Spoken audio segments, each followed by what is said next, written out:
What's up, everybody? Happy freaking Valentine's Day. I love Valentine's Day so much, so I hope you guys do too, because we are in for a great freaking stream tonight. I love love. I have always loved love, and I hope that you love love too, because the world needs a lot more LOVE in it instead of CRAZY, which is what we're going to spend a little bit of time talking about tonight. But we got all kinds of stuff to dive into on the stream on this beautiful Tuesday. Although here in Phoenix, Arizona, it feels a lot more like Seattle. It is blustery and cold and very freezing rain, not the desert that I have come to know and love in the last few years since living here. I hope it's better weather where you are and you're able to have some fun with your loved ones. Today, my fiance and I went out to dinner early for Valentine's Day last night because we wanted to escape all of the crowds, although there's just crowds everywhere in Phoenix right now because last weekend was the Waste Management Open and the Super Bowl here in Phoenix, obviously, so there's a lot of residual traffic from people who don't normally live here who are in fact in Arizona as we speak. So there were still a lot of crowds at the restaurant that we were at last night, which is one of our all-time favorites, Toca Madera. Amazing Spanish fusion food that's really high-end and super nice. We go there only on special occasions, and we went last night, and it was a blast. We had so much fun. Tonight, our Valentine's Day is going to look a lot more chill, like Sweatpants and Hogwarts Legacy, which is 1,000% worth the purchase, by the way. If you have remotely been questioning if you should be playing the viral video game that everybody's talking about, the answer is why have you not already purchased it, and or why did you not pre-order it? Because you got a bunch of cool stuff if you pre-ordered it. But I digress. If you didn't make that choice that I made early on, it is worth buying the game now. It is so much fun, and Brock and I have had a literal blast playing this game. So that's our Valentine's plan. You guys drop your Valentine's Day plans in the live chat because it's fun for me to get to know all of you. We are currently live on YouTube, on Facebook, on Rumble, on Getter, and on Twitter. And if you are new and just happened to click onto the live stream on any one of those platforms, I am so happy to meet you, and I'm so happy that you're here. My name is Isabel Brown. I am a full-time independent live streamer, content creator, author, public speaker, political commentator. I wear a lot of different hats, but generally speaking, I get up every single day and I tell people the truth, and that is what we do daily on these live streams, Monday through Friday. I give you a Gen Z perspective into everything that is going on in the world. We talk about politics, we talk about religion, we talk about trending internet culture and fads on your TikTok feed, which are sometimes very difficult to understand, but we do break those down. Anything that's really going on in pop culture and news and politics, we cover on these streams every night, and it is always a blast, never a dull moment. Tonight's stream is going to be awfully spicy, and I will say up front, we're going to get into some difficult conversations about how America is setting Gen Z up for failure. As a Gen Zer myself, it is devastating to see what reality has turned into as Americans born in 1997, when I was born, 25 or 26 years old, all the way down to 12-year-olds right now are entering their adolescent years, we're entering our adult years, and we've known things have been really bad, I think, for my generation for a long time, but we're just now starting to see the hard data of what that means and what that looks like from a practical, tangible perspective. So despite living in a constantly obsessed self-love culture where arguably we've never loved one another and we've never loved ourselves more, in reality, we hate Gen Z for the reality that we're building for them, for the life that we've created for us, not even just them, us, myself included. And I think it's worth talking about on Valentine's Day specifically because if we really want to love one another, if we really want to love our neighbor, if we really want to love this next generation that is poised to do great things in America, it starts with acknowledging where we're at today and where we can turn the page for a better tomorrow. So we're going to talk about two really big stories that have dropped in the last few days, specifically regarding Gen Z and culture in America right now. I'm fascinated to know your guys' feedback on all of this, and I know we've got people utilizing the live chat feature across platforms right now.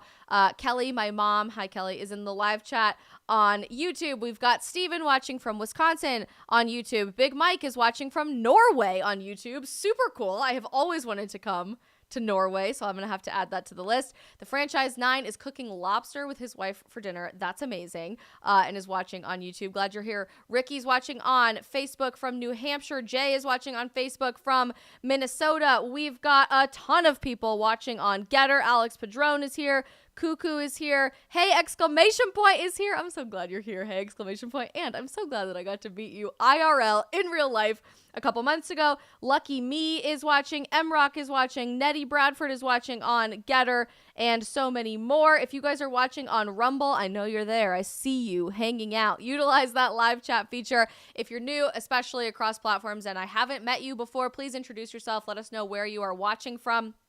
And it's super fun for us to build that sense of community. So drop your thoughts, your questions, your feedback, your shock and amazement moments throughout the stream, always in the chat. And we'll try to do a bit of Valentine's Day Q&A at the end of the stream tonight. I may or may not be able to twist Brock's arm, my fiance's arm, to join us for a fun little V-Day Q&A. So we'll work on that. Save your questions for the end. Before we jump into the two big stories that have dropped in the last couple of days that I really want to dedicate the rest of our stream to, I don't know if you guys know why we celebrate Valentine's Day. Does anybody want to take some guesses in the live chat, like where this even started? It seems obvious, but also it's becoming incredibly alarming to me how few people know where most of our major holidays that we have time off work or we celebrate every year and go really big for come from. I'm assuming some of you guys know, so drop it in the chat, but the answer may surprise you.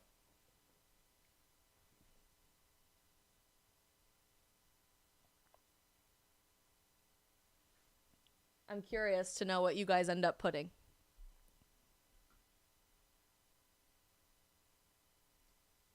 Jay from Facebook says, I thought it was a money-making scheme. Well, today one could argue that Valentine's Day has turned into a commercialized corporate holiday, but that's not where it came from. The Franchise 9 says, it's satanic. Everything's satanic, right? I guess so. You guys, that's a whole nother rant that we talked about yesterday. I guess everything has just become satanic, and I hate that, but that is just the world that we live in now, that everybody's freaking out. It's fine. Nobody can guess this? My dad, Daddy Brown, coming in strong. Dad, yes, the church, of course. If you didn't know, Valentine's Day originated as a feast day in the Catholic Church for Saint Valentine, who was a real person. And if you've never heard of the history of Valentine's Day, I saw a TikTok about this morning, and it's absolutely incredible what this history actually breaks down to be. I grew up studying some of this, so I knew the answer to this. But if you've never heard of the actual history of Saint Valentine's Day, this is a really easy to understand breakdown of where it came from. So take a listen. Happy Valentine's Day. Believe it or not, Valentine's Day is actually not about heart-shaped chocolates. Sorry, Jay. Hate to break it to you. Or Alex Padron, who said it's a Hallmark holiday to sell more cards. No, it's not. It was once a celebration in the Catholic Church of the 3rd century Saint Valentine. According to legend, at that time Rome was believed to be rampant with paganism and consequently all sorts of sexual immorality. And the emperor at the time, who was Claudius II, had a great obsession with military power, and he believed that any kind of true love within the context of marriage was but a mere distraction to the men in his army, so he just banned marriage entirely. But Saint Valentine, who was a priest, saw the injustice in this and continued to marry couples in secret. Eventually, Father Valentine was caught and imprisoned, and the emperor demanded that he renounce his Christian faith. But of course, Saint Valentine refused, and so consequently, he was beaten with clubs and eventually beheaded. His martyrdom was believed to have taken place on February the 14th, which of course is celebrated in the modern day as Valentine's Day. Enjoy your chocolates. I thought the end to that was really funny. So there's a interesting depiction of Saint Valentine that often gets overlooked, but I saw a lot today on social media where it's an image of a headless body and he's holding his head in his hand and a sword in the other hand. It's kind of a morbid graphic image, but that is the true story of Saint Valentine. When we talk about love and the ooey gooey part of Valentine's Day, buying each other cards and chocolates and going on really fancy dates, yes, that's nice, and that part has become the commercialized version of what Valentine's Day is. But in reality, we are celebrating the martyrdom of a very early member of Christianity, of the church, who refused to denounce his faith and in secret married people who wanted to be together for eternity, which is tragically romantic. I think a much better story than Romeo and Juliet. Nitty Witty in the chat says the story of Valentine's Day is actually really sad because St. Valentine was executed by the Romans. Many, if not most of the early saints, I think most of the saints, period, in the Catholic Church are martyrs, meaning people who were killed for their Christian faith. They refused to denounce their faith, and most of whom experienced unbelievably gruesome deaths. The people that you often hear about as the early church did not have it easy like we do. And so I think it's important that we continue to keep these stories alive, because that is the reality that we are promised as Christians, that it's not going to be easy. It's never going to be easy. In fact, it's going to be really, really hard. And we may have to lay down everything that we know, our comfort, our jobs, our security, our safety, or even our life in the name of the things that we believe in. But it's worth it to love other people enough to facilitate their love, to promote new generations, and also to love God. Jay says, interesting for sure. I no longer hate Valentine's Day. What it's actually supposed to be anyway. So I'm glad I changed your mind on that, Jay. But it is super, super interesting. And I hope that you guys are able to share that message with people today, that it's bigger than stupid, silly Hallmark greeting cards and boxes of chocolates and going on fancy dates with a significant other or a bouquet of flowers. St. Valentine's Day is really about unconditional love for one another and wanting to love each other for eternity, and honoring somebody who was willing to secretly put his safety at jeopardy and then publicly lay his life down to help facilitate that love for other people. It's a really beautiful story, and I love it so much because it doesn't get enough credit, unfortunately, with our hyper-commercialized version of Valentine's Day today. Fun little church history nugget of information for all of you. MRock in the Getter Live chat says, well, if the left learns the real meaning, they will cancel it. I sure hope not, because everything has been canceled. I'm sure people have said that Valentine's Day should be canceled for other reasons as well, but you know, we'll let them have their fun with that. I, for one, will keep celebrating Valentine's Day, and I hope that you guys will too. Okay, all of that to be said, fun little background before we transition into the two big stories that I want to talk about tonight. There are two really important articles that we are going to be dissecting in full for the rest of the stream this evening, all centered around the idea that America doesn't actually love Gen Z. We don't. In fact, we hate Gen Z because we have set my generation up for a future of destitution, of despair, and even death. And I know that that sounds dramatic, but it's actually reality. And just now we are starting to see the cold hard evidence and data that supports that claim, rather than just a general societal understanding that that is what is going on in the world. And I think it's super interesting to break this down for you tonight. So we're going to switch gears a little bit and do that. If you guys are late to the live chat, Tennessee Explorer, our friend, says, so you're streaming instead of on a date with your fiance? We went on our date last night. We're going to be playing Hogwarts Legacy as our date tonight. So I'm streaming first, and then we are playing Hogwarts Legacy, but we did celebrate Valentine's Day a day early. Okay, so this first article that I want to talk about with you guys tonight is shocking. I posted a reel about it on Instagram yesterday and got a ton of traction associated with this because it's brand new information that most people had an intimate experience with, but didn't know the full 30,000 foot level scope of how bad things have become. And that is this reality that the CDC came out with a new study finding that teenage girls are, in the words of the study and this article from the Washington Post that we are going to be breaking down, engulfed in violence and trauma. A study from the CDC came out yesterday, February 13th, and this was reported on last night by the Washington Post. It's shocking, it's horrifying how bad things have become, but this is the reality that I see day in and day out on social media, in the conversations that I have in my direct messages with Gen Zers in my own life, in the young professional communities, my sister's age in college, or the high schoolers that I know that I'm related to, or, you know, have friendships with, or have family friends that have high schoolers. So if you are a Gen Zer, if you are a parent of a Gen Zer, particularly Gen Z teenage girls, but we're going to talk about boys too. This article and this study just specifically centers around teenage girls. I want you to know that you're not alone. You are not experiencing this in isolation. This is reality for all of us right now. All of us. who are Generation Z girls and women, and we deserve better. But there's nothing embarrassing about relating personally and intimately to this article. There's nothing wrong with where we're at right now. It's heartbreaking. But pointing the finger and blaming Gen Z for this state of affairs is not the correct thing to do, and it's not their fault. Somebody created a reality that led to an entire generation feeling that way, and I wanted to say that up front because I'm sure there will be people who try to convince me otherwise.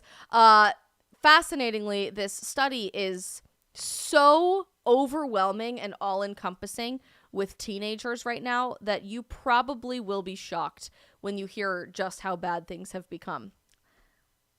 With that hell of a lead up, let's just jump right in. Teen girls across the United States are, quote, engulfed in a growing wave of violence and drama, according to federal researchers who released data Monday showing increases in rape and sexual violence, as well as record levels of feeling sad or hopeless. The study found that nearly 1 in 3 high school girls reported in 2021 that they seriously considered suicide.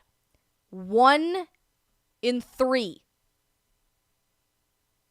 That number alone is so unbelievably baffling to me that things have become that intense. Like, in the back of my mind, I figured that was happening, but to see that level of commonality is heartbreaking. That figure is up nearly 60% from a decade ago, according to this new study from the CDC. Additionally, almost 15% of teenage girls right now said that they were forced to have sex at one point or another, an increase of 27% over 2 years, and the first increase ever since the CDC began tracking this information to begin with. The director of the department's Division of Adolescent and School Health said, if you think about every 10 teenage girls that you know, which parents of teens, it's easy for you to think about that. If you are a teenager and you're watching this, it's easy for you to think about that. At least one and possibly more has been raped. And that is the highest level that we've ever seen. She also says that the rise of sexual violence almost certainly contributes to the glaring spike of depressive symptoms, and that they are really alarmed over at the CDC, which we can criticize the CDC all we want. Right now, I want us to focus on the data that's in front of us for this really harrowing reality. These things go hand in hand. We've created a culture where sex is supposed to be meaningless. It's transactional. It's using someone for a moment of physical pleasure, but not actually caring for or loving that person, which has inherently created a culture for teenagers who don't know how to handle the emotional intimacy and connection that often comes with sex, is supposed to come with sex, to the level that they should understand that to be participating in that behavior, which then in turn has created a culture of anxiety, of depression, and even suicide. The article continues, almost 3 in 5 teenage girls reported feeling so persistently sad or hopeless almost every single day for at least 2 weeks in a row during the previous year that they stopped their regular activities. What does that mean? They stopped playing sports, they stopped doing theater, they stopped doing the things that they love or hanging out with their friends or going for walks outside. They've become clinically depressed by the clinical sense of the term, to the point that they can't live their normal lives because they feel so persistently sad or hopeless. 3 in 5. 3 in 5. That figure was double the share of current teenage boys and the highest level in a decade, according to that data that the CDC found. Girls fared worse on other measures too, writes the Washington Post, with higher rates of alcohol and drug abuse than boys and higher levels of being electronically bullied. According to the 89-page report, I'm going to open that in a new tab because we're going to look at that in just a second. 13% of teenage girls had attempted suicide during the past year, compared with 7% of boys. 13% of adolescent teenage girls in America tried to take their own life. Suicide is something that nobody likes to talk about, but is statistically and emotionally and generationally impacting every single one of us. And I am sick and tired of hearing from our leadership as a society, be it our governmental leadership through politics, our societal leadership through cultural icons and role models and celebrities, through our medical leadership that's supposed to be making a more healthy society, that we're doing just fine. Or that we should be focused on other things. And that mental health doesn't really matter, or we pretend like it matters, but our only solution for it is, hey, just love yourself. You're perfect just the way you are. Just pour a glass of rosé and take a bubble bath and do whatever you want because you are perfect just the way you are. You are enough. You're enough. And that's all you need. Clearly, that messaging is not working because it's not true. You, as a flawed human being with an innate nature to sin, are not enough. Humanity, with war and genocide and poverty and discrimination and making an other of people who are different from us, we are not enough. Without someone else, without God, without Jesus Christ.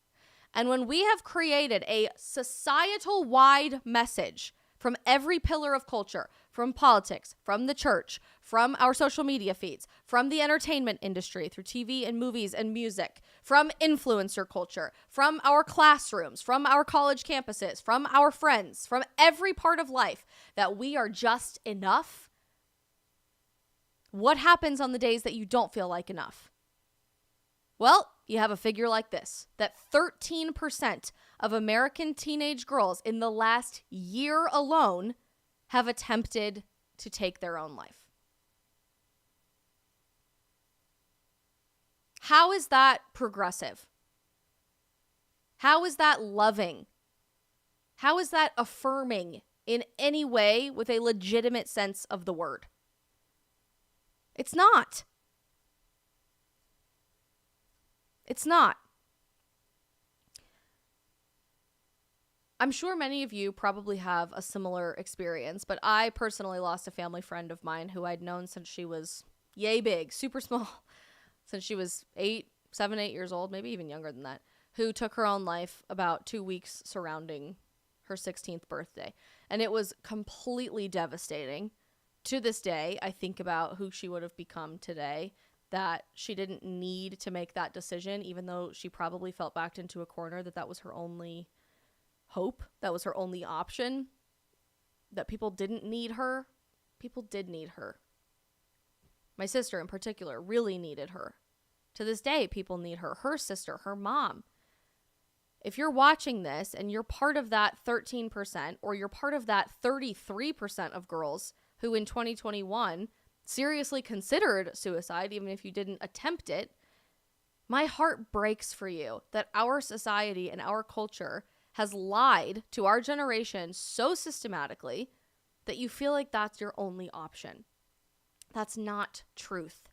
And it's not loving of us to build a culture that makes you feel that way. In fact, it's hatred. It's overt hatred and a complete disrespect for you and your life, when you deserve all of the respect and dignity and love in the world. How ironic that we live in a time that says we are the most loving ever in humanity's history. That we live in a time that says feminism has never been stronger. Empowerment of women has never been stronger. Women's equality has never been stronger. Women can do anything that they want. Women are superheroes. And this many women, 13% of the next generation of women, feel that their only option is to not achieve any of their dreams or any of their potential because of the culture that we have created for them. How is that empowering women? It's not, is the simple answer. It's a rhetorical question. But it's shocking how bad things have gotten. It's no wonder. It's completely obvious to me. I mean, the number itself is shocking, but it's completely obvious to me how we've gotten here. Because we are literally telling Generation Z girls and women to run away from womanhood and anything that makes us a girl at the earliest possible opportunity. Take these puberty blockers and this hormone therapy before you even start puberty. Don't worry, like, you'll be able to turn it around. It's not irreversible. It is irreversible. Fun fact. Just take it, and we'll decide what you want to do with your gender identity later. You're not too young for gender transition surgery. We'll just chop those breasts right off. We'll hand you a bunch of testosterone pills after one meeting with a psychiatrist, and we're going to talk about that in the second half of the stream, so don't go anywhere. Don't be a girl. Who wants to be a girl? Don't be a woman. Womanhood sucks. You can get out of that. And we wonder why so many girls are unhappy and anxious and depressed and suicidal and abusing drugs and alcohol and self-harming and lonely. Because we lie to them. At every possible opportunity, we lie to them. And it has got to stop. A professor of child and adolescent psychiatry at the University of Maryland's School of Medicine and the co-director of the National Center for School Mental Health said that she was struck by the magnitude of the increases and the gender difference. So what's really interesting here is that typically, with all of the data that we have seen before, men have struggled and young men have struggled with suicidation and suicide attempts at a much higher level than women. So this is a dramatically different set of data that we're seeing right now for teenagers in America today.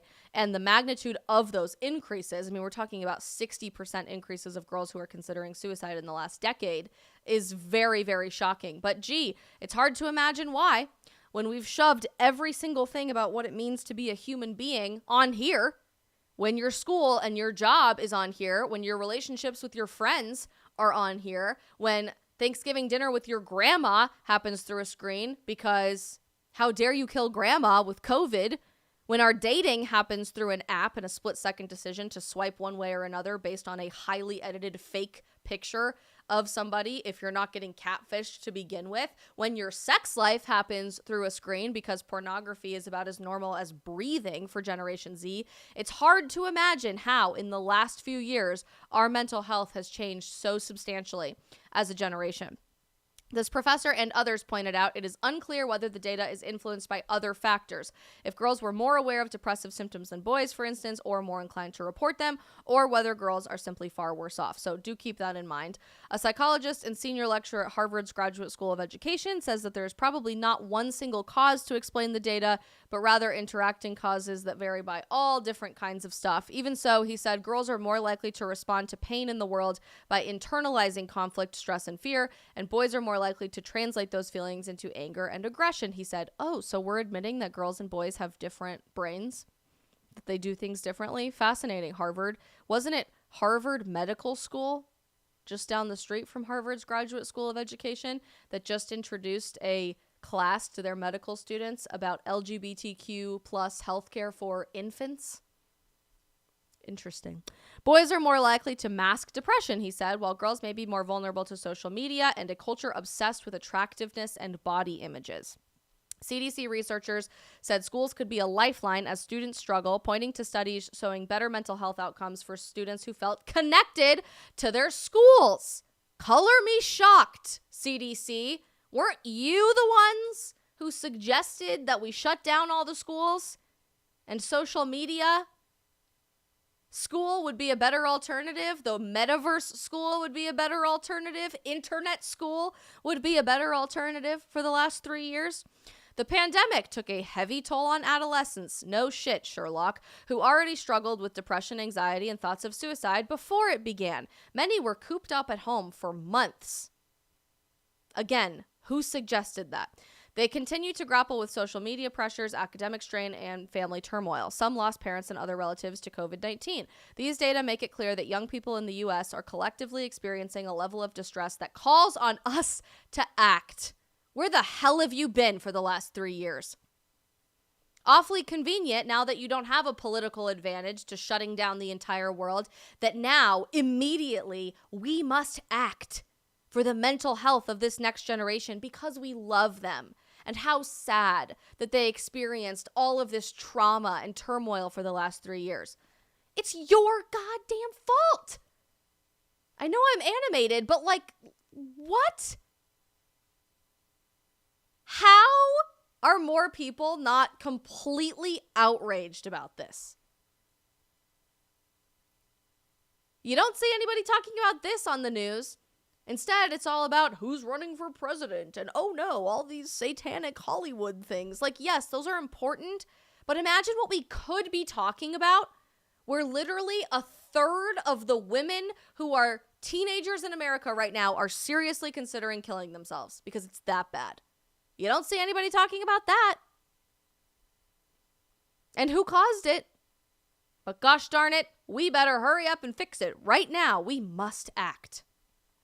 In 2021, the American Academy of Pediatrics, the American Academy of Child and Adolescent Psychiatry, and the Children's Hospital Association together declared a national state of emergency in children's mental health. A year later, the organizations sounded the alarm again. So where were you for the last 2 years, CDC? With any of your updated suggestions? In 2021, some people still weren't even back at school.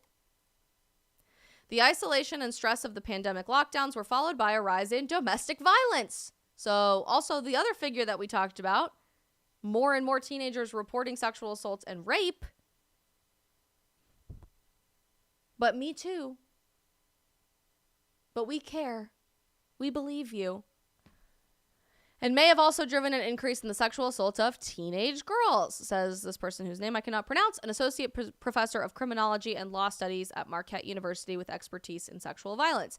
CDC data does not suggest where the assaults happened or who the perpetrators are, but this professor said it could be a combination of peer violence, dating violence, and violence in the home, and should be a target for more research. It's really important to disentangle the relationships between the perpetrators and the victim survivors to better understand the reasons why. I want to skip ahead a little bit down here to make the most of our time. The CDC analysis is based on data collected in the fall of 2021 from the Youth Risk Behavior Survey. So this could have gotten substantially worse, by the way. This data came from fall 2021. And here we are in February, almost March of 2023, where I see this stuff every single day. Taken by a nationally representative sample of students in public and private high schools. The results released Monday derived from more than 17,200 responses. For the record, being a biomedical scientist by education and doing this in grad school, that is a massive sample pool. So this is a really good study when it comes to believing what these kids are saying. That's like a massive sample pool. It's the first since the pandemic began. The survey is done every 2 years, and Monday's report showed trends that span from 2011 to 2021. Yeah. So that's where we're at. That's where Generation Z is at, I guess. But how absolutely sad. The Franchise 9 on YouTube says, I'm sorry to hear that. Sad world, tough world to have young kids in. Keeps me up at night and the challenges that lay ahead for them that I didn't have to go through. I thank God every day that I grew up as a kid when I did. That I was a teenager in the 2010s instead of the 2020s. That my random decision in the 5th grade year of my life when I was 11 or 11 to wear nothing but Aeropostale graphic t-shirts and baggy boys basketball shorts from the Target boys section and big bulky skateboard sneakers happened when I was allowed to just be a tomboy and nobody suggested that I transition my gender. I thank God every day that when I was struggling with what every teenage girl struggles with anxiety and depression and a lot else, that I had people that made the light in the tunnel appear. That I could see beyond the next few years, that I wasn't locked in my basement bedroom in my house all the time, that I had friends to hang out with, activities to engage in. In high school, I could do speech and debate and theater and run track and be on the dance team. That even when I did feel alone in my high school hallways and classrooms, I had something to do with my time. I thank God for that. Because I have no idea what my life would have looked like if I was a teenager just a few years later in the 2020s. And I'm particularly grateful that my sisters are now grown and in college or getting ready to go to medical school at the age that they are, instead of having to deal with this in high school right now, because a few more years would have been completely different as an experience. I don't know where we go from here. Let's see what you guys are saying in the live chat. Drop your thoughts. Kathy on Getter says it's all about the depopulation and UN agenda. Fascinating. Alex says, and these people want amnesty. The CDC wants amnesty. F off. Yep. Retweet that, Alex. Alex, I have loved your testimony here in the live chat, so I'm going to go ahead and read it to you guys. For the record, Alex Padron is the literal GOAT. You watch every single one of my streams, regardless of what time of day it's happening at, when it's happening, where I am, any of it. You are always here, and I'm so grateful for you, Alex. Alex says, I can testify to all of this. My anxiety has gone down since when I started reading my Bible every single day. This country literally needs Jesus. This is an actual national emergency, but it's something that will be overlooked, unfortunately. Sadly, I think you're right, actually, Alex, because what good is data? What good is data if we don't do anything about it, right? All of these professors saying, well, we desperately need more research. We have to research this. We have to figure out where it's coming from. No, you don't. The entire world knows where it came from, you morons. More importantly, what are you going to do about it? And you know what you're going to hear from all of these unelected bureaucrats who think that they know everything about your life and how to make you healthier, even though they're promoting everything that's making you unhealthy. Like, I don't know, telling you Lucky Charms marshmallows are more healthy than steak, and that obesity is not a problem in this country, and apparently that mental health is a problem that we need to research. You know what they're going to tell you? What you're going to hear from them? Nothing. Crickets. Because they're not actually interested in solving any of your problems. If they did, they would have no reason to have a job. That's the ugly reality that nobody ever wants to talk about. Daniel Maynard says, it makes me scared for my daughters. My oldest has told me that she has anxiety and depression. I want to dismiss it, but I'm worried that she might really be experiencing those things. This is a great comment, Daniel. And first of all, kudos to you as a dad for even just thinking about this in the first place. Girls need their dad. They need a strong figure in their life that is stable and isn't going anywhere and helps lay a foundation for just stability in their life. So if you are a father, particularly a father of teenagers, I was a horrible, turbulent teenager at one point or another, and my dad got me through some really difficult chapters of anxiety and depression in high school. So thank you, Dad, if you're still watching. I'm unbelievably grateful for you every day. Don't dismiss it. If your child is coming to you, to their parent, and saying, especially a teenage girl, if they're coming to you and saying, Dad, I have anxiety and depression, it's not them being hyperbolic. Typically, the fact that a girl will even say those words and admit that she's experiencing that problem is a really big breakthrough, because she trusts you enough to be honest with you about where she's at in life and that she needs help. That's probably just saying, hey, I need a little bit of help right now. I'm completely overwhelmed. My brain is swimming in a cocktail of hormones that I cannot make any logical sense of right now. Please, please help. But all of you who are parents of teenagers, don't be afraid to talk to your kids about this stuff, because it's really, really important. Alex says they glorify mental illness. A weak mind is easy to control. And Emrock says they won't talk about it because it doesn't help them retain power or money. Politicians don't care. Well freaking said. Unbelievably well said. So it's a problem. The CDC is admitting that it's a problem. We understand what's going on in the world, but we're not doing anything about it because it's not convenient for us to deal with right now. We understand that there's a mental health crisis, and we're admitting to the fact that we are in a mental health crisis, but nobody is really talking about it beyond admitting it. There's another problem where we say that we love Generation Z and that we're accepting them and affirming them culturally, when in reality, tied in with a mental health crisis that we're experiencing, we are lying to Gen Z and setting them up for the mental health crisis that we just affirmed is in fact happening. And that's happening through gender transition as children and adolescents. An unbelievably brave human being, woman named Jamie Reed in Missouri, came forward and self-published a piece for the Free Press, which is an independent third-party news organization. And she published this fascinating self-written account, testimony of working at a pediatric transgender center, clinic at in St. Louis at the Washington University School of Medicine.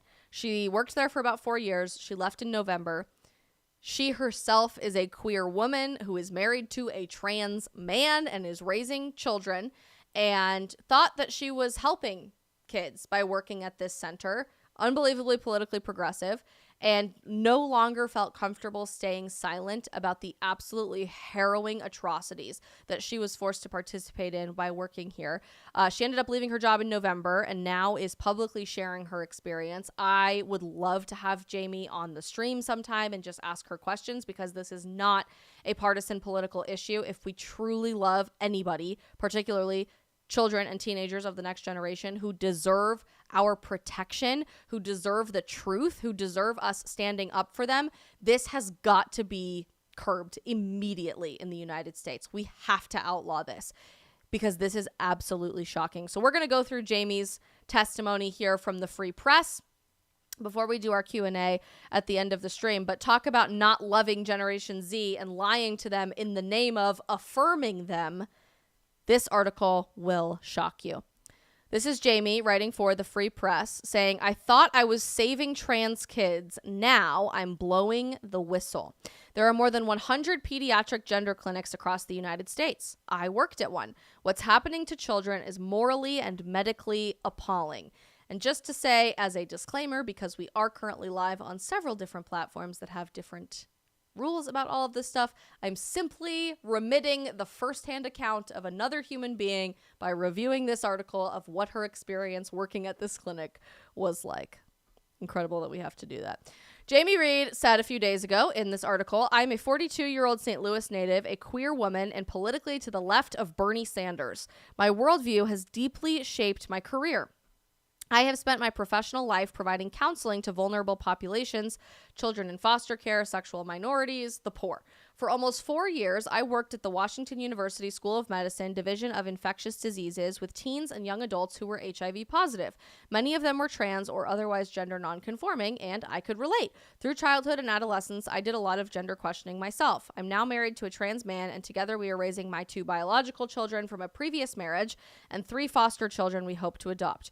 All of that led me to a job in 2018 as a case manager at the Washington University Transgender Center at St. Louis Children's Hospital, which had been established a year earlier.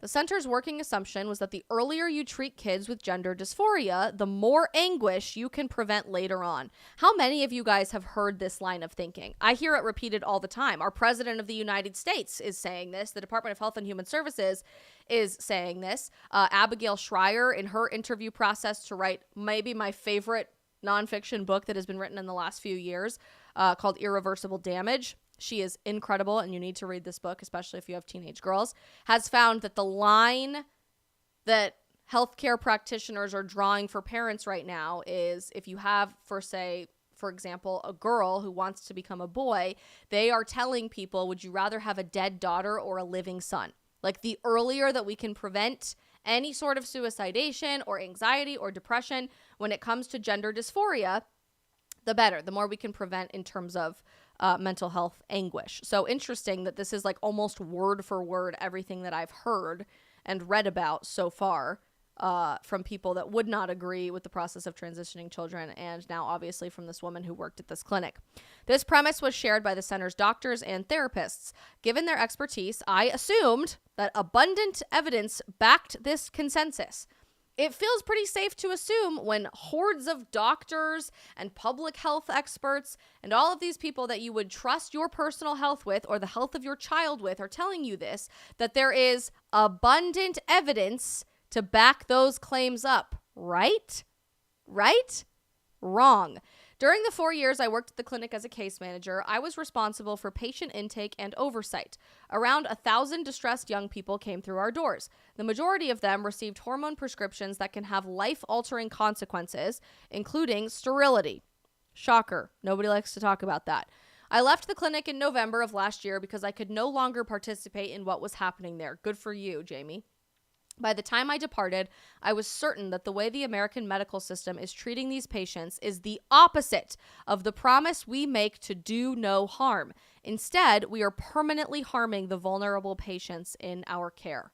As a side note, her testimony here about working for a pediatric transgender clinic, a gender transition clinic for children, really reminds me of my friend Abby Johnson, who is an absolute warrior for truth and for women and children alike, who was the #1 Planned Parenthood clinic director nationwide for a very long time, not a healthcare practitioner herself, just like Jamie Reed, and over time had her eyes open slowly to the reality that abortion was killing the life of a child and endangering women every single day. And she thought that she had been making a promise to help women, to affirm women, to empower women. And in reality, she was setting them up for destruction and death. So oddly similar, like eerily similar experiences from these two women. But truthfully, both are absolute fighters, and I love it. Today I am speaking out, Jamie says. I am doing so knowing how toxic the public conversation is around this highly contentious issue and the ways that my testimony might be misused. I am doing so knowing that I am putting myself at serious personal and professional risk. Almost everyone in my life advised me to keep my head down, almost every person. But I cannot in good conscience do so because what is happening to scores of children is far more important than my comfort, and what is happening to them is morally and medically appalling. In other words, if we really love the next generation, this is not the way. Some of these stories get pretty intense, so just a heads up. I wanted to give you a heads up about that. But I do think it's important for us to be fully aware of what is going on in the world, because if we don't have knowledge of what's happening in the darkness, how can we bring it out into the light to fight it appropriately and to reinstate the truth for the next generation? This next portion is called The Floodgates Open. Soon after my arrival at the Transgender Center, I was struck by the lack of formal protocols for treatment. The center's physician co-directors were essentially the sole authority. At first, the patient population was tipped toward what used to be the traditional instance of a child with gender dysphoria. A boy, often quite young, who wanted to present as, or who wanted to be, a girl. That was the norm. Very young, and usually boys. Until 2015 or so, a very small number of these boys comprised the population of pediatric gender dysphoria cases. Then, across the Western world, not just in America, there began to be a dramatic increase in a new population. Teenage girls, exactly what Abigail Schreier writes about in her book Irreversible Damage, many with no previous history of gender distress suddenly declared that they were transgender and demanded immediate treatment with testosterone. I certainly saw this at the center. One of my jobs was to do intake for new patients and their families. When I started, there were probably 10 such calls a month. When I left, there were 50 a month. And about 70% of the new patients were girls. Sometimes clusters of girls arrived from the same high school. Anybody with experience in mental health for teenagers and adolescents? When you hear that word cluster, does anything come to mind? Suicide. What we were just talking about.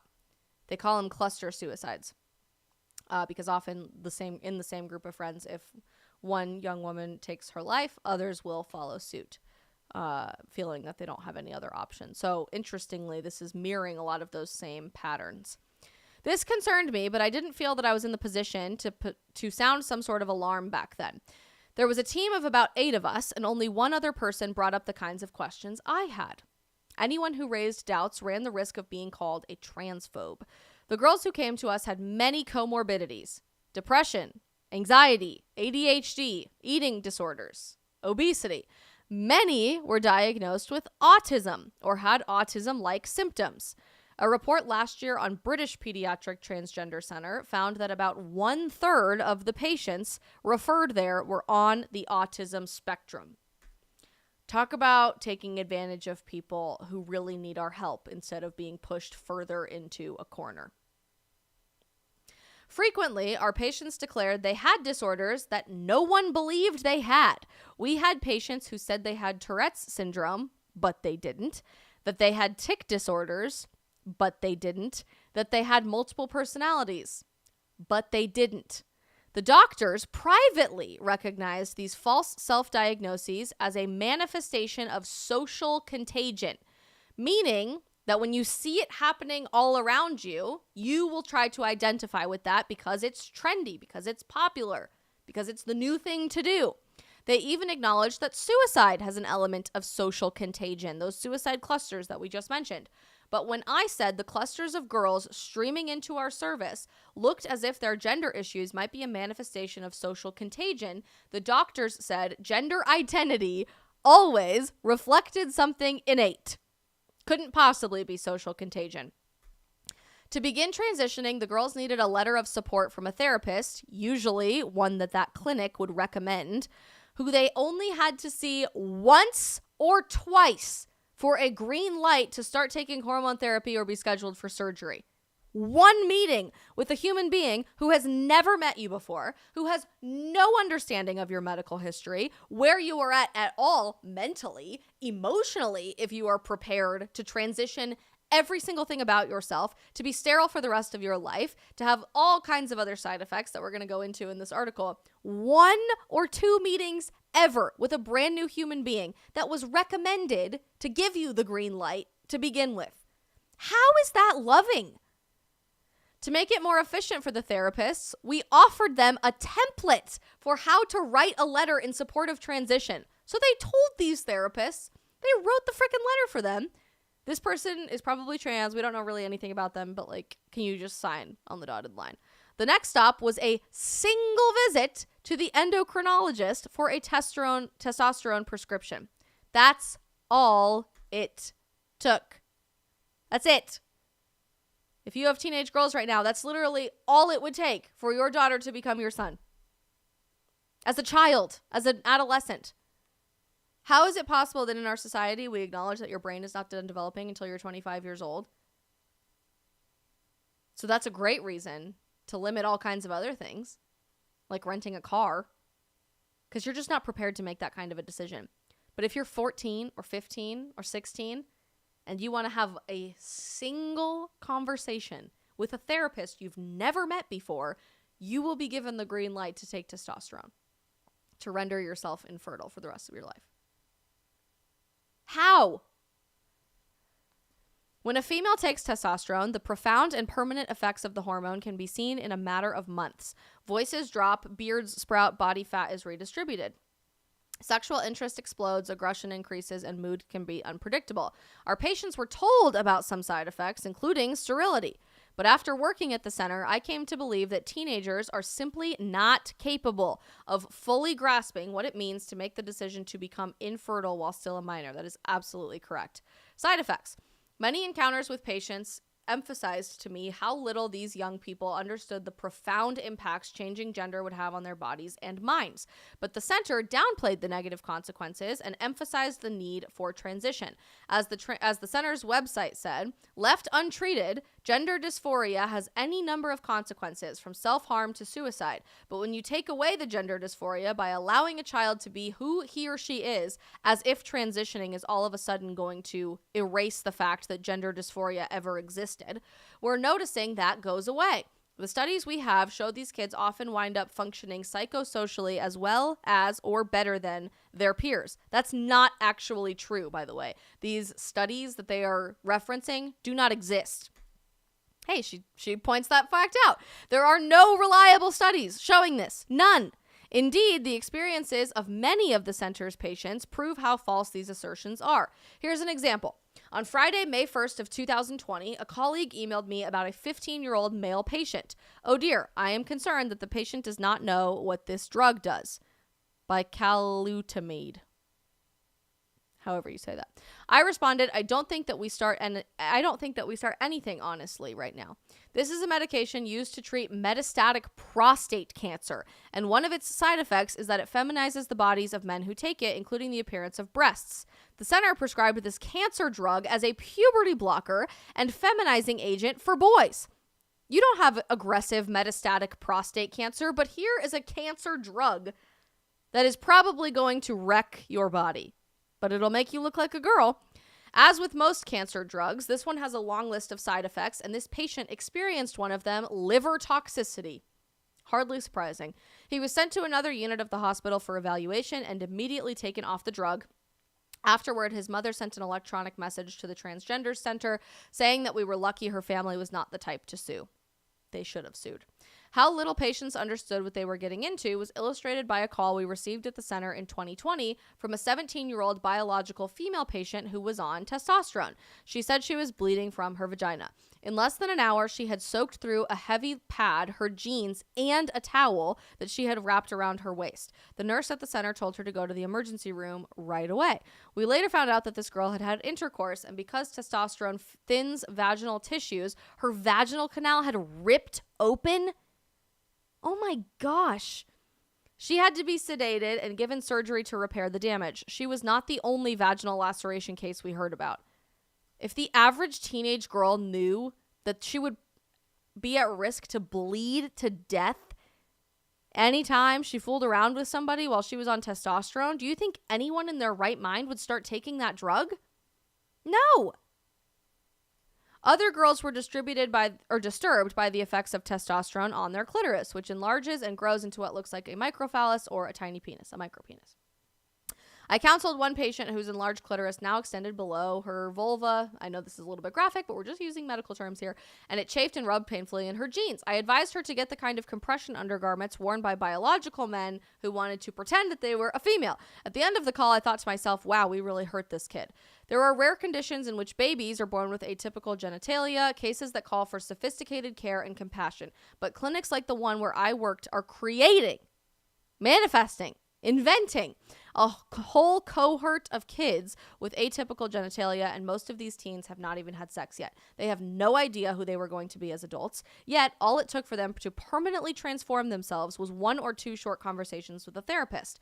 Being put on powerful doses of testosterone or estrogen, enough to try to trick your body into mimicking the opposite sex, affects the rest of the body. I doubt that any parent who's ever consented to give their kid testosterone, a lifelong treatment, knows that they're also possibly signing up their kid for blood pressure medication, cholesterol medication, and perhaps sleep apnea and diabetes. But sometimes the parents' understanding of what they had agreed to do on their children came forcefully. Besides teenage girls, another new group was referred to us, young people from the inpatient psychiatric unit or the emergency department of St. Louis Children's Hospital. The mental health of these kids was deeply concerning, says Jamie. There were diagnoses like schizophrenia, PTSD, bipolar disorder, and more. Often, they were already on a fistful of pharmaceuticals before they ever came to the transgender center.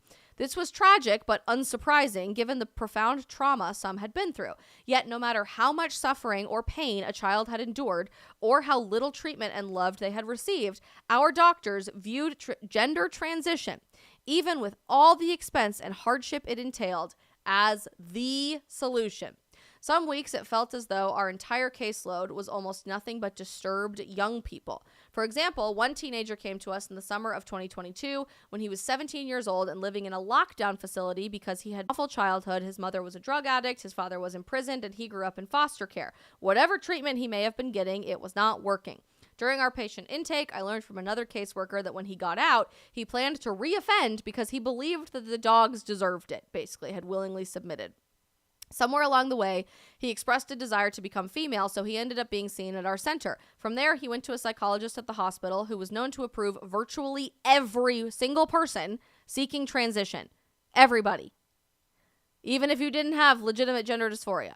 Then our doctor recommended feminizing hormones. At the time, I wondered if this was being done as a form of chemical castration. The same thought came up again with another case. This one was in the spring of 2022 and concerned a young man who had intense OCD that manifested as a desire to cut off his genitalia. The patient expressed no gender dysphoria, none, but he got hormones too. I asked the doctor what protocol he was following, but I never got a straight answer. That is something that we call medical malpractice, if in fact that is true. So this is so affirming. This is so loving. This is so progressive in helping people, right? Another disturbing aspect of the center was its lack of regard for the rights of parents and the extent to which doctors saw themselves as more informed decision makers over the fate of these children.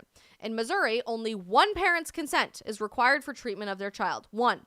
But when there was a dispute between the parents, it seemed the center always took the side of the affirming parent. My concerns about this approach to dissenting parents grew in 2019 when one of our doctors actually testified in a custody hearing against a father who opposed a mother's wish to start their 11-year-old daughter on puberty blockers. 11. When I was 11, I was playing with American Girl dolls and going through my whole phase of wearing boys' baggy basketball shorts and Aeropostale graphic t-shirts and chunky skateboarding shoes. Could you imagine if I was 11 today doing that? I would not be Isabel anymore, most likely. I had done the original intake call and found that the mother was quite disturbing. She and the father were getting divorced, and the mother described the daughter as kind of a tomboy. So now the mother was convinced her child was trans. But when I asked if her daughter had adopted a boy's name, if she was distressed about her body, if she was saying that she felt like a boy, the mother said no. I explained the girl just didn't meet the criteria for an evaluation. Then, just 1 month later, the mother called back and then said her daughter now uses a boy's name, was in distress over her body, and wanted to transition. So an 11-year-old girl who had literally no signs of this whatsoever made that much of a change in her life in a month? I doubt it. That time, the mother and daughter were given an appointment. Shocker. Our providers decided the girl was trans and prescribed a puberty blocker to prevent her normal development. The father adamantly disagreed and said that this was all coming from the mother, and a custody battle ensued. After the hearing, where our doctor testified in favor of transition, the judge sided with the mother, so the dad lost custody. Because I was the main intake person, I had the broadest perspective on our existing and prospective patients. In 2019, a new group of people appeared on my radar, desisters and detransitioners. Desisters chose not to go through with a transition. Detransitioners are transgender people who decided to return to their birth gender. The one colleague with whom I was able to share my concerns agreed with me that we should be tracking desistance and detransition. I feel like that's important data to know. How often, when we affirm somebody's gender identity, do they actually end up sticking with that? Do we have any idea? Is anybody tracking that information? I thought we cared about the data that we just established for a mental health crisis that we're dealing with, but we're not tracking this information? Red flag. We thought the doctors would want to collect and understand this data in order to figure out what they had missed. We were wrong. One doctor wondered aloud why he would spend time on someone who was, in his words, no longer his patient. But we created a document anyway and called it the red flag list. It was an Excel spreadsheet that tracked the kind of patients that kept my colleague and me up at night. One of the saddest cases of detransition I witnessed was a teenage girl who, like so many of our patients, came from an unstable family, was in an uncertain living situation, and had a history of drug use. Triple whammy. The overwhelming majority of our patients are white, but this girl was black. She was put on hormones at the center when she was around 16. When she was 18, she went in for a double mastectomy, which is known as top surgery. 18 years old, voluntary double mastectomy. 3 years later, she called the surgeon's office to say that she was going back to her birth name and that her pronouns were she and her. By the time she was 22 years old. The surgeon's office contacted our office because they didn't know what to say to this girl. My colleague and I said that we would reach out. It took a while to track her down, and when we did make sure that she was in decent mental health, that she was not actively suicidal, that she was not using substances, the last I heard, she was pregnant. Of course, she will never be able to breastfeed her child. Wow.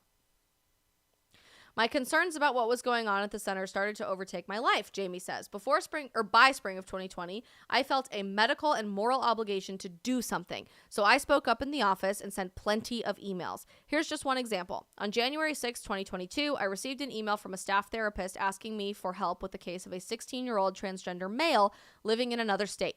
Here's what the email said. Parents are open to having patient see a therapist, but are not supportive of gender, and patient does not want parents to be aware of gender identity.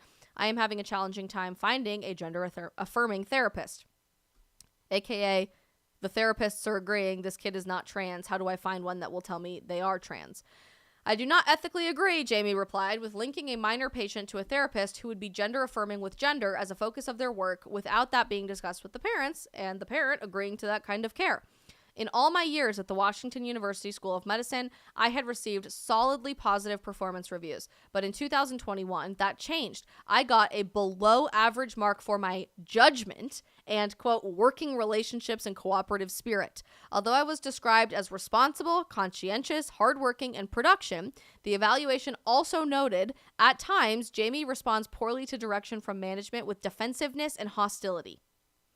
How can you describe someone simultaneously as responsible, conscientious, productive, and hardworking, but also defensive and hostile.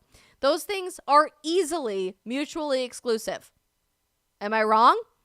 Things came to a head at a half-day retreat in summer of 2022. In front of the team, the doctors said that my colleague and I had to stop questioning the, quote, medicine and the science.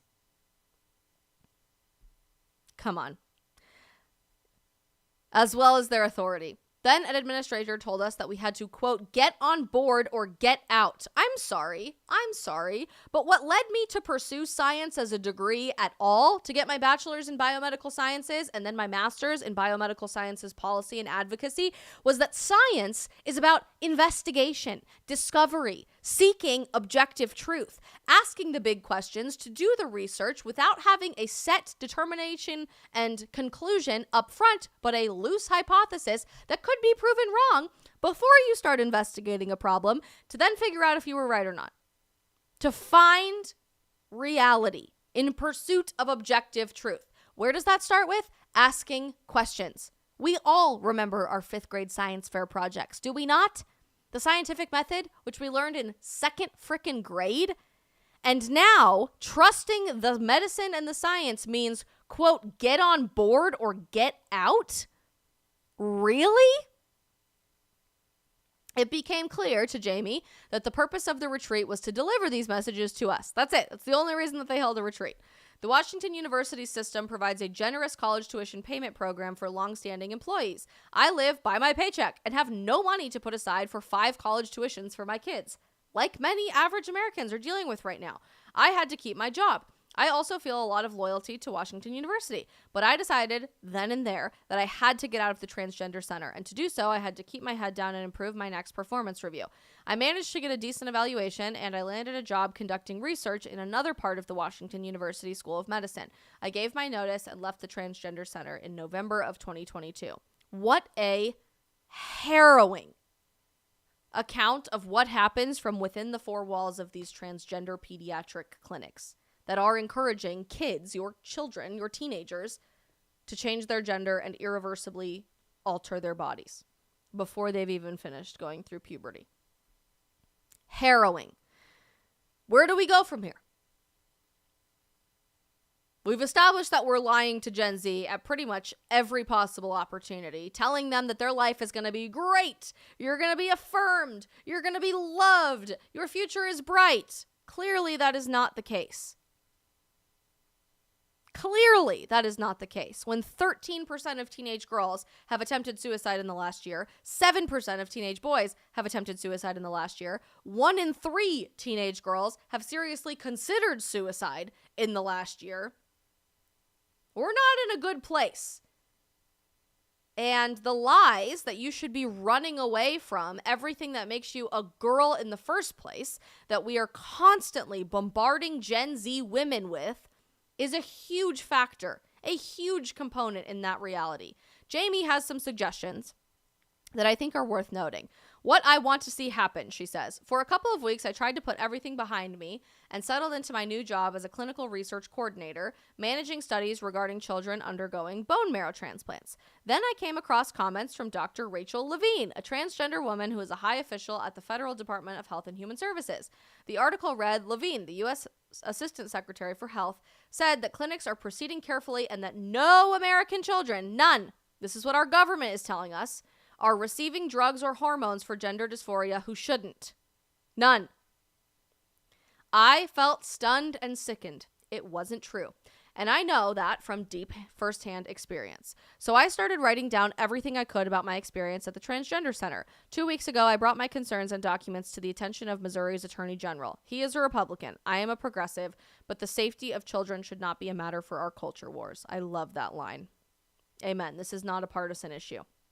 Given the secrecy and lack of rigorous standards that characterize youth gender transition across the country, I believe that to ensure the safety of American children, we need a moratorium on the hormonal and surgical treatment of young people with gender dysphoria.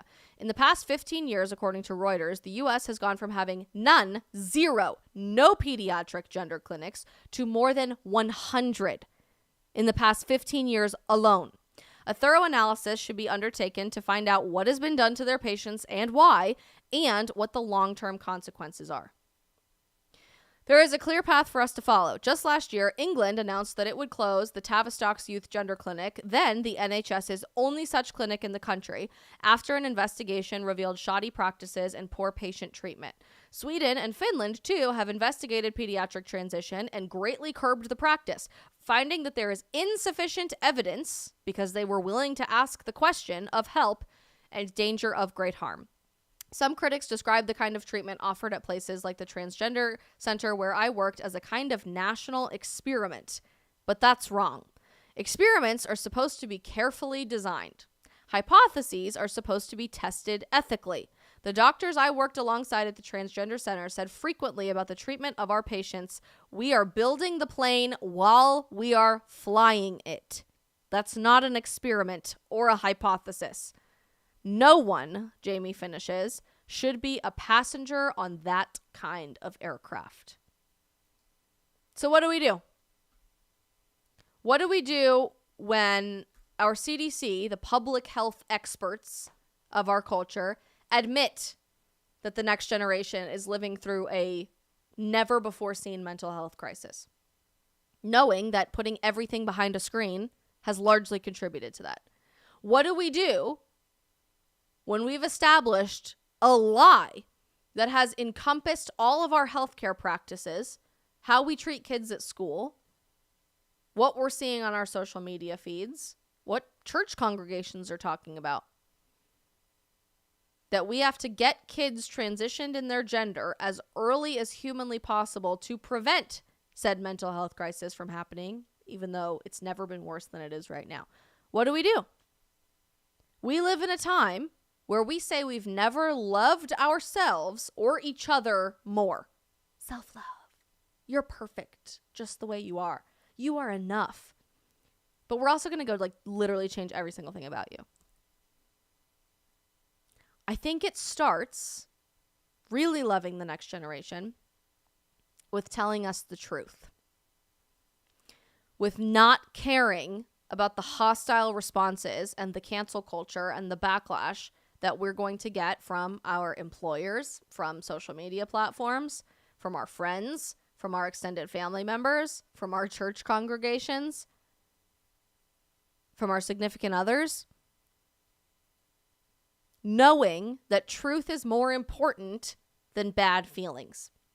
It's hard. It's not supposed to be easy. As a Christian, a Catholic, I believe that truth has a name, and that name is Jesus Christ. And while he was here on this earth 2,000 years ago, walking around among us, we were told by Jesus Christ that the pathway to heaven was not going to be easy. It's a very narrow road to get there. That following Christ, aka following truth, if you believe in the Bible, some of you may not, and that's okay. We'll talk about that another time, different stream. But that following Christ and following truth and sharing his message into the world was not going to get us a lot of followers. It was not going to get us a lot of friends. The one promise that's repeated over and over and over and over again in the Bible is that we will be hated. Hated. We will be persecuted. We will be cast aside. We will be treated terribly. We may even lose our life for speaking truth into a world that we believe is going to continue rejecting the very concept of objective truth as much as humanly possible. Newsflash. From a grand scale perspective, the world's only going to get crazier. I truly believe that, biblically, but I also see it every single day. Truth is only going to get farther and farther away from reality, what we're living through every day, which feels a lot more like fantasy than reality. So what do we do about it? We get up every day and we dare to tell people the truth anyway. If you're a parent of teenagers, sit down with your kids and ask them what they are experiencing daily, what their friendships are like, what their dating relationships are like. If they feel all of these things, anxiety, depression, even thoughts of suicide, that are very normal by every sense of the word for Generation Z today. If you have teenage daughters especially, chances are they're thinking about it, even if you're not talking about it. Be willing to talk to your kids. If you are a young adult or a teenager, stop believing the lie from Satan, from the enemy, that you are alone, that nobody else can relate to how you are feeling, because that is not the truth. You are not alone. Everybody is experiencing some sort of degree of this in Generation Z, and we need to link arms with each other now more than ever, instead of further isolating ourselves from community, from one another, from real love. If you're a young person thinking, okay, well, this sucks, like, what do I even do with my life now? Create a trajectory for yourself, for your life, that is based on a solid foundation of things that are immovable, that's based in faith, that's based in love, that's based in family. There's no coincidence that in the midst of all of this, the family and marriage and true loving relationships that we kind of roll our eyes at on Valentine's Day, but are important, there's no mistaking why those three things are being so ruthlessly attacked in our society today. Because if you can strip away the solid foundation of those immovable things, you can convince anyone of anything. You can make anyone miserable. You can make anyone believe that their life doesn't have value. Start posting on social media about the things that you believe in. Amplify voices of independent creators that are speaking the truth. Turn off your television. We don't need more division right now. We need honesty. We need love. And love starts with telling people the truth. If you lie to people, you do not love them. I think that's a wake-up call that America has needed for so long. Love isn't always about Hallmark greeting cards and boxes of chocolates and fancy dinner dates on Valentine's Day. Love is about wanting the best for other people and being willing to sacrifice for other people. So what are you willing to sacrifice? Are you willing to sacrifice some of your friendships, knowing that there are going to be people who walk out of your life if you start telling them the truth? Are you willing to sacrifice your grades on a paper if you feel uncomfortable with a prompt that your insane professor is demanding that you write? I got F's on papers in college because I wouldn't write the one that my professor wanted me to. It wasn't easy, but it was worth it. Are you comfortable? Not even comfortable. Are you willing to be uncomfortable, not knowing what could happen with your job or your dating relationship or your relationship with your crazy uncle that you sit with around the Thanksgiving dinner table, when you are willing to stand up and tell the truth? Comfort is so overrated. I would so much rather choose integrity over comfort every day of the week. Because at least I could hit the pillow every night and feel good about the contribution that I made to the world that day, instead of just keeping my head down and swimming with the masses. The masses have no idea what to do right now. That has never been more abundantly clear. So this is your sign, if you need it, to get up tomorrow and do something extraordinary. Which sounds impossible, but can really be as easy as raising your hand in your high school classroom and saying, that's actually not true. It can be as easy as one tweet or one Instagram story or one conversation with your friend or your boyfriend or your wife or your kid over a cup of coffee. That's it. Extraordinary things are often very easy to accomplish if you're just willing to be the person to do it and to not get sucked into the social contagion of sitting down and shutting up. If you really love Gen Z, if you're a parent and you have Gen Z kids, if you're a grandparent and you want the best for this generation that's coming into adulthood now, if you're a Gen Zer yourself and you're looking around at the state of affairs like myself with our generation right now and realizing, this is not ideal. We need better. If we really love one another and if we really love Gen Z, it starts with telling them the truth.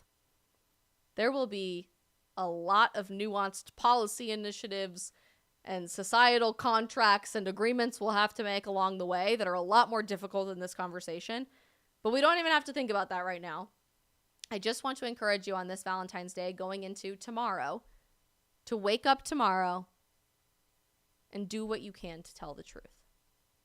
That's it. It's that simple. Wow. We went a lot longer than I anticipated, so we probably don't have time for a Q&A tonight, but we will do a Q&A very, very soon. I'm super excited to do that with you guys ASAP, like this week. If you are watching on any platform across social media right now, on YouTube, Facebook, Rumble, Getter, or Twitter, and you're not already following me or subscribed to me on YouTube, do me a huge favor before we finish out the stream tonight. Hit the subscribe or follow button. It's completely free, but as an independent creator, it means the absolute world to me and helps support my content that's not paid for by anybody except for you guys. So please, please, please do me a favor. Hit that follow or subscribe button. It means the world. If you guys are watching on Getter or Twitter, repost or retweet the little button that looks like an arrow running around in a circle this stream. Same can be said for Facebook. Share the YouTube link with anybody.